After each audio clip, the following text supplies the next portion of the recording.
Bon, là, c'est le prolongement de la salle d'observation. Vous voyez, cet enfant, lui aussi, il est rentré pour Kapali grave. Il a reçu sa première dose d'entretien à 10h20 avec quinine 2 ml. Voilà.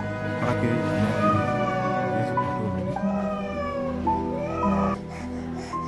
C'est dans la famille.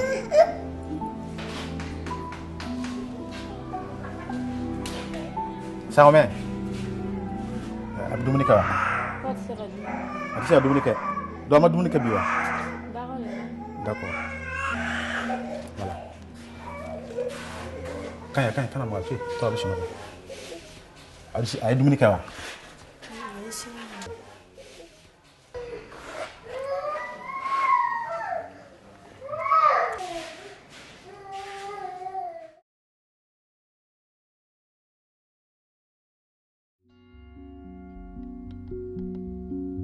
600 millions de personnes concernées dans le monde. Plus d'un demi-million d'individus meurent chaque année de paludisme, essentiellement en Afrique. Cette maladie tue plus que le virus du sida.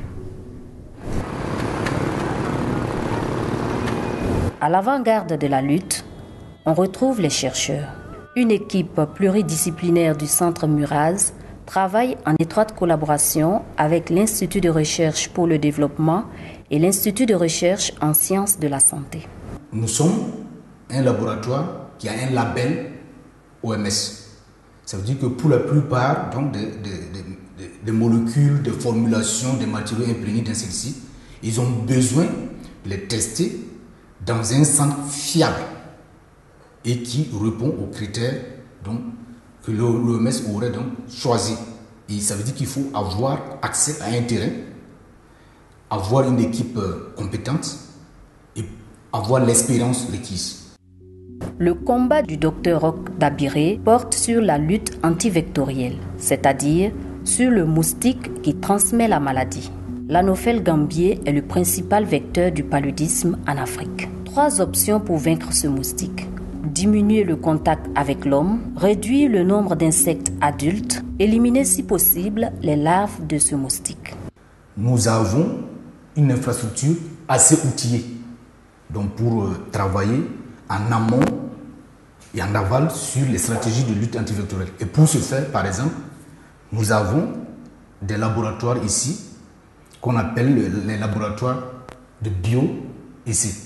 Donc, qui vont consister à tester toutes les nouvelles molécules d'insecticides proposées pour être utilisées en santé publique.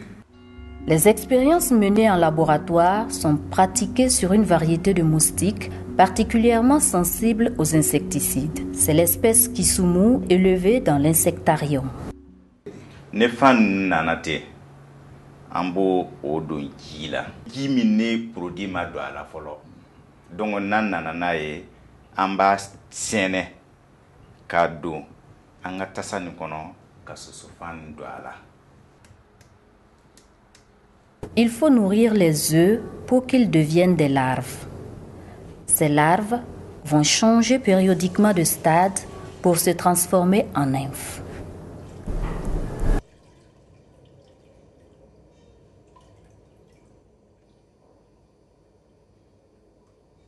En 24 heures, les nymphes vont s'extraire de leur enveloppe et se transformer en moustiques.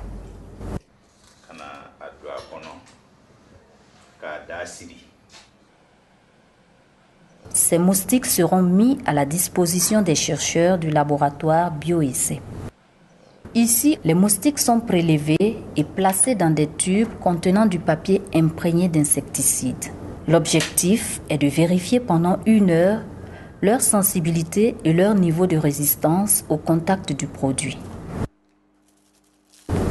Puis, les tests sont également pratiqués sur un tissu imprégné à l'aide de cônes spécifiques.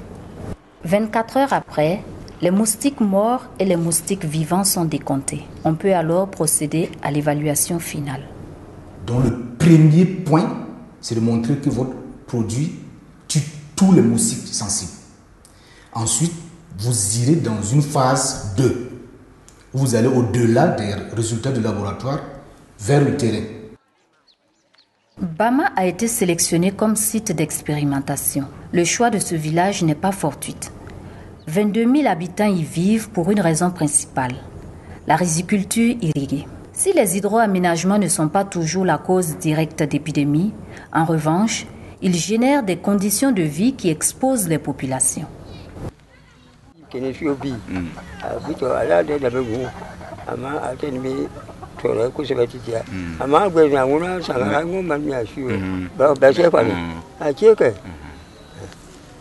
On a des moustiquaires, ça c'est vrai. On sensibilise les gens, surtout les eaux sales, et les vieilles boîtes, les vieux punais. C'est pas pourquoi toujours, il y a toujours le palais. Bama, c'est le village autochtone et administratif, compte tenu donc de l'écologie locale, parce que c'est une irrigation. Donc vous avez de l'eau de façon permanente, ce qui amène les moustiques à se développer à longueur de l'année. Donc on a choisi la vallée du Cou parce qu'à chaque fois que nous faisons une étude là-bas, on a suffisamment de moustiques pour faire la différence. Par ailleurs, sous l'influence de nouvelles techniques rizicoles introduites par la coopération chinoise, les paysans de la région ont intensifié la production de riz et utilisé en masse des insecticides. Toutes ces conditions ont créé donc une situation de résistance des vecteurs de la vallée du Cou qui étaient dans le temps sensibles aux insecticides. Les chiffres parlent d'eux-mêmes. En 2000, les études ont montré qu'à Bama, seuls 2 moustiques sur 1000 portaient des traces du gène de la résistance. 8 ans plus tard, le niveau est passé à 24%. À ce jour, 90% des moustiques retrouvés à Bama sont résistants. Donc, si un produit, qu'il soit de l'insecticide, un produit imprégné d'insecticide, peu importe la formulation, arrive à vaincre les moustiques de la vallée du Cou, ça veut dire que vous pouvez l'extrapoler pour des moustiques sensibles. Puisqu'il marche dans les zones de résistance, ça veut dire que quoi qu'il arrive, il est bon.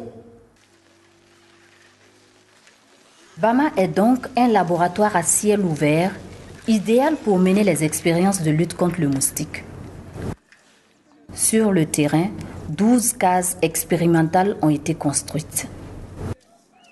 Une case expérimentale est un outil qui est indispensable à l'évaluation des insecticides. Elle nous permet d'étudier le comportement du moustique à l'intérieur des maisons, mais aussi pour mieux cerner l'impact de l'insecticide utilisé, et soit par aspersion ou sur des moustiquaires imprégnés. Elle est constituée, c'est-à-dire d'une maison d'habitation, c'est-à-dire où le captureur d'or que nous appelons case, qui est ce bloc-là. Le toit, c'est en tôle ondulée. Et sous ces toits-là, ces tôles-là, donc nous avons tendu, c'est-à-dire une bâche en plastique pour nous faciliter la capture des moustiques au niveau de la case. Ensuite, vous avez aussi, c'est-à-dire des entrées des moustiques contrôlées que nous appelons des chicanes qui sont en fer.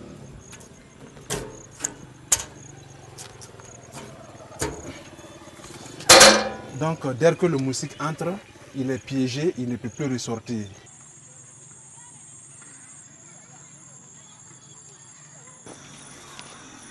Bon, il est l'heure de rentrer dans les maisons.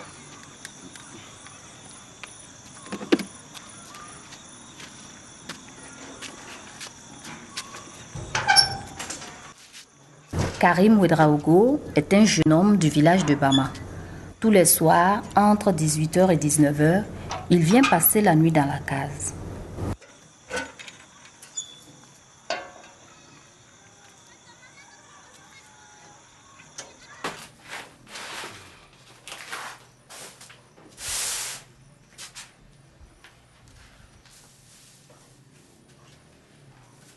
Il se glisse sous la moustiquaire et sert en quelque sorte d'appât pour attirer les moustiques anopheles.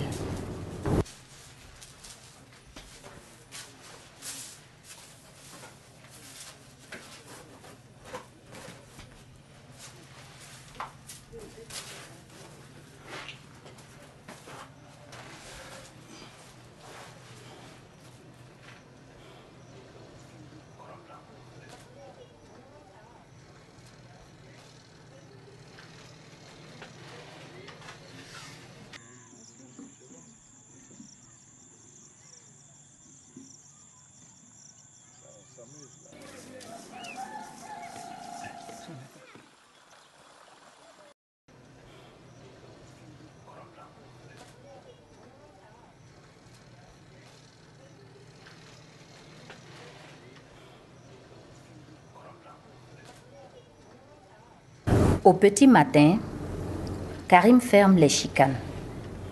Il procède ensuite au ramassage des moustiques morts et à la capture de ceux qui sont vivants.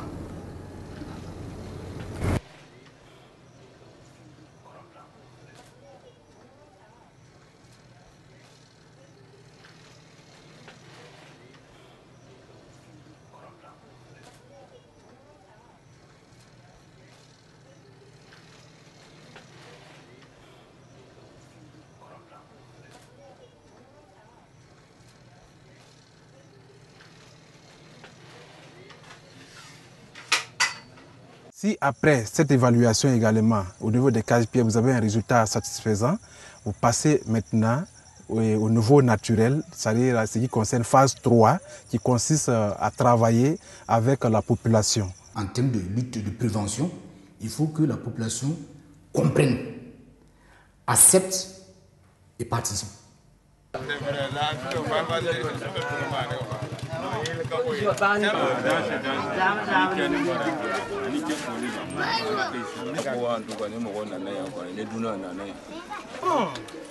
Ce qui est sûr qu'on va faire valer là, ni nana dunaya bama. Akafisa oki je dumunina, san oki je musique. Voilà. Pour la lutte contre le paludisme, que ce soit la lutte par les soins, la médication ou la prévention, c'est certes compliqué, mais je pense qu'on peut toujours garder l'espoir.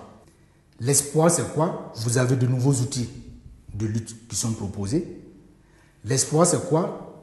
Ce n'est que l'intégration, la mise en commun, la mutualisation des moyens qui vont arriver à réduire le paludisme.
C'est des points trop loin, ça